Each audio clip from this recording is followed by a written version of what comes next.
Bonjour à tous et bienvenue sur Hebdo Foot, la chaîne qui parle de foot une fois par semaine. Aujourd'hui, on se retrouve pour le dernier épisode de l'été de la rubrique Mercato. Pour tous les nouveaux, la rubrique Mercato, c'est ma série où tout l'été et tous les mercredis à 19h, je vous récapitule la semaine de Mercato en deux parties, les officialisations et les rumeurs.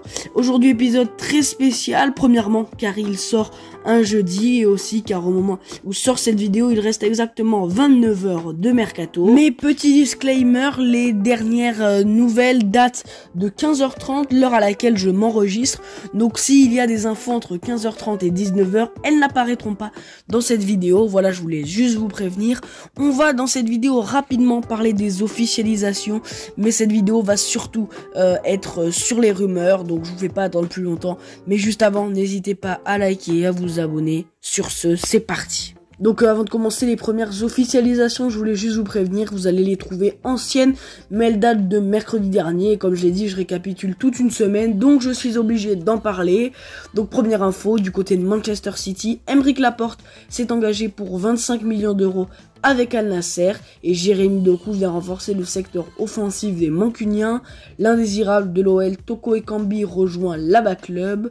Benjamin Pavard, un temps annoncé à Manchester United, a rejoint l'Inter Milan pour 5 ans. Alexis Sanchez fait lui son retour chez les Nerazzurri. Paul Lirola quitte également le club phocéen, direction Frosinone, et Guendouzi rejoint enfin la Lazio après plusieurs semaines de négociations.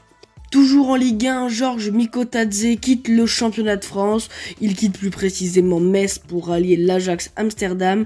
Et Florian Balogun, prêté par Arsenal à Reims la saison dernière, restera en Ligue 1 sous les couleurs de l'AS Monaco.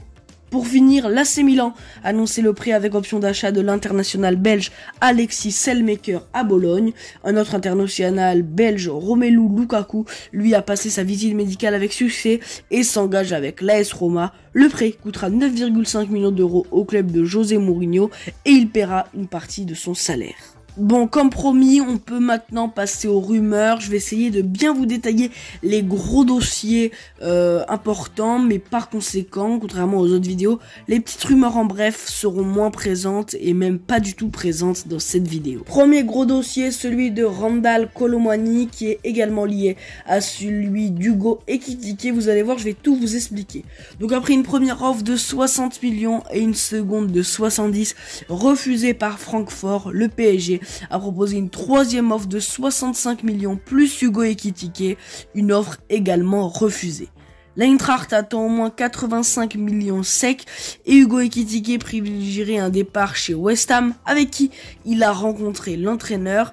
Le PSG est donc refroidi par une somme aussi élevée pour Kolo Muani et lancerait les négociations avec l'OL pour Barcola qui serait la piste B. Néanmoins, Francfort aimerait s'attacher les services d'Hugo Ekitike, mais cela sans le faire rentrer dans le deal de Randal Kolo Muani. Deuxième dossier, celui de Joao Cancelo, qui va bien rejoindre le Barça sous la forme d'un prêt avec option d'achat. Les négociations ont traîné, mais le joueur devrait signer dans le dernier jour de Mercato. Troisième info, la saga Mbappé continue. Le joueur aurait refusé une nouvelle offre de prolongation du PSG. Avec la blessure de Vinicius et son manque d'options en attaque, le Real pourrait passer à l'attaque dans le dernier jour. Toujours à Paris, après l'échec dans les négociations entre Marco Verratti et de nombreux clubs saoudiens et qataris, le joueur pourrait rester finalement dans la capitale. Cinquième et sixième info, le départ d'Ansu Fati avant la fin du mercato semble de plus en plus inévitable. João Félix serait son remplaçant idéal selon les dirigeants barcelonais, mais ils devront faire face à la concurrence de Liverpool qui le suivrait en cas de départ de Mo Salah à Al Ittihad. En parlant de Mo Salah à Al Ittihad, une offre de 150 millions a été proposée à Liverpool par le club saoudien.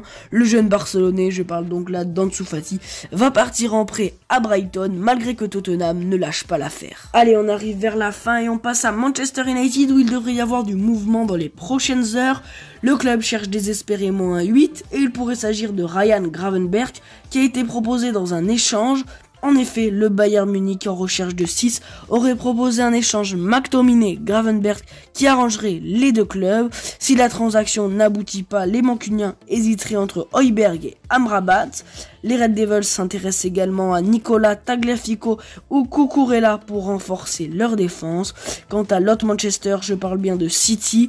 Quant à lui, est proche de boucler le transfert de Matheus Nunes pour 60 millions d'euros. Donc voilà les amis, c'est la fin de cette vidéo. J'espère qu'elle vous a plu. J'espère qu'elle n'a pas été trop courte, que vous attendiez pas un peu plus. J'ai voulu rester dans les timings habituels, c'est-à-dire environ 5 minutes. Là, on va être autour des 6.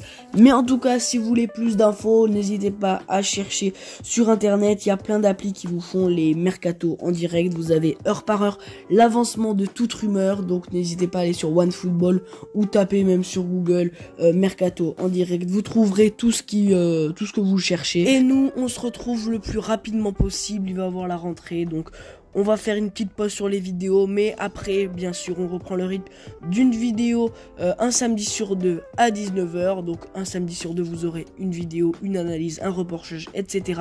Pour ça, n'hésitez pas à liker, à vous abonner, à activer la cloche. Pour ceux qui ont un peu plus de temps, n'hésitez pas à commenter. Et sur Hebdos Foot, on se retrouve d'ici une semaine ou deux pour de nouvelles news. À bientôt.